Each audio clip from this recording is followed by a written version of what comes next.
Hi, and welcome to another episode of Piano TV. So today we're going to switch things up from what we've been doing the last couple weeks. We've been dwelling in minor keys, and that gets kind of depressing. So we're going to do a song in a brand new key today, the key of D major. And the song is called Spring, or La Primavera, by Antonio Vivaldi. And it's a super famous tune. It's on violin, and we'll talk more details about it later. But I guarantee you've heard it.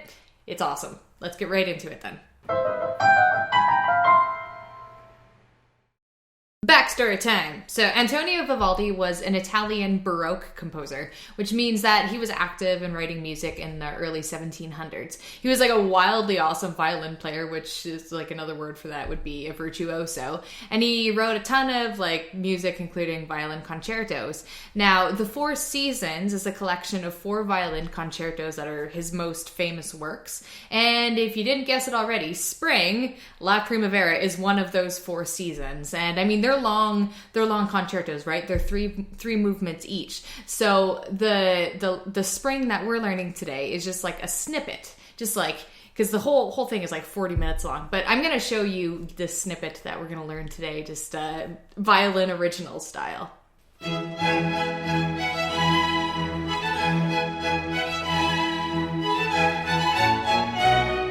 So super happy and awesome, right? And you totally recognized it, right? And don't feel bad if you didn't. It's just a famous song. All right, so let's hear what it sounds like translated on piano now.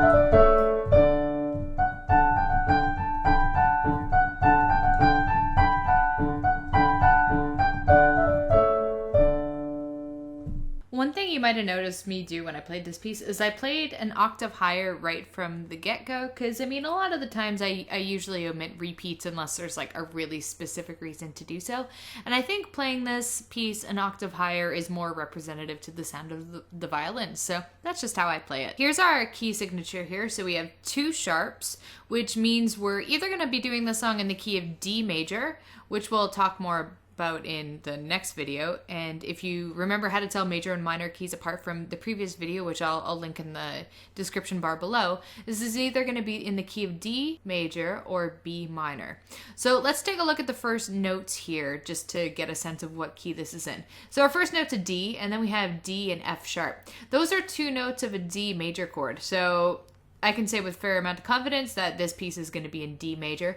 The left hand's playing D's. It's all the information's there. And then even just based on the tone of the piece, when you were listening to different recordings of it, whether it was the piano or the violin, it sounds very like happy and upbeat. So that's D major. One thing that Baroque and classical music does not lack for is Italian. So here we have allegro, our tempo marking, which means to play fast. Notice how this melody uses just a ton of thirds to harmonize. You can see like most of the melody is nothing but either single notes or thirds. In fact, not most of it, that's the entire melody. If you're curious why the composer would have made that choice and you want some more information on how a melody is harmonized, you can check out the link on the screen about how to harmonize melody, where we did a little bit of basic information on that. In this piece, we have really sudden dynamic shifts, and you'll notice that by listening to the violin version as well. So it'll go from forte to piano, and then for the rest of the piece, it does forte and piano again. Now, what you'll notice, this is done for a couple of reasons, these really abrupt changes. So the first and the second line, if you look carefully, are exactly the same. They have the same melody. So what a composer will often do is just change the dynamic to add a little bit more interest in a part that is otherwise identical. Another reason is that in the Baroque era, composers used a technique called terrace dynamics, which is very abrupt shifts, as opposed to like the long crescendos and diminuendos that's more of a hallmark of classical and romantic music. So you'll notice terrace dynamics is a feature of most Baroque music, if there are even dynamic marks at all. Sometimes there's not. So yeah, like I mentioned, once the classical era rolled along, sheet music became much more expressive in the way it was notated. One of the main challenges of this piece is aligning the left hand and the right hand rhythmically. So you have this really steady half note beat going on in the left hand. So it's really imperative that this is kept as steady as humanly possible, just because it's going to form the backbone of the piece. It's going to serve as that driving drum beat.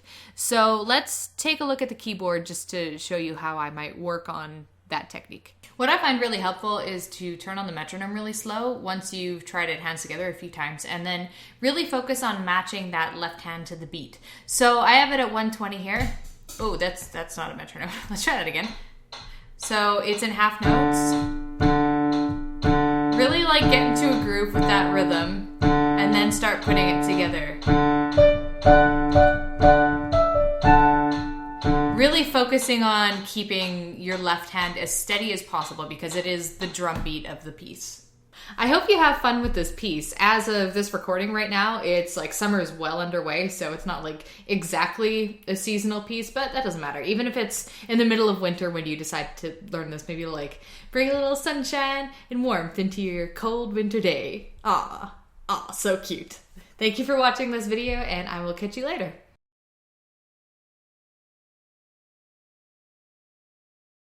I hope you found